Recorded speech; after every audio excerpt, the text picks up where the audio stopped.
TV सांग मैंने आपनकर प्रिय धारावाहिक सीरियल तू मो केदार मु तो गौरी एपिसोड रे आपण मैंने देखा पाइबे जे आज रत्ना ईशान का रेड कलर लगे सुटकेस को ऊपर हॉल घोसारी घोसारी आनी तले समस्त सामने कचाड़ी पपाड़ी दियंती। से अत्यंत रागी जाए कहती जे ईशान यही मुहूर्त घर छाड़ी पलांतु एवं एठारे आ गोटे मुहूर्त भी रुहंतु नहीं। आउ तापरे रत्नाकर एपरी आचरण और कांड देखि घर समस्त सदस्य संपूर्ण आश्चर्य होई पड़ती। आउ एबे ईशान आउ से घरे रहिबाकू चाहती नहीं। से निजर सुटकेस को तळु उठाई बाहर को जीवाकू लागंती। आउ एते बेले बाहर जाउथिबा समय रे शिवानी तांको पछरु डाकी आनती।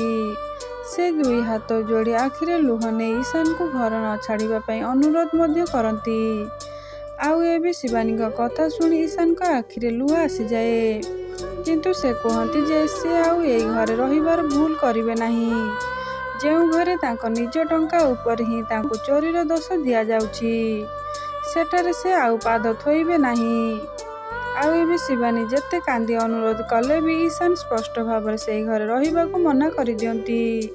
ते फ्रेंड्स आपण मानू आज वीडियोटी भल लगे लाइक शेयर सब्सक्राइब करंतु।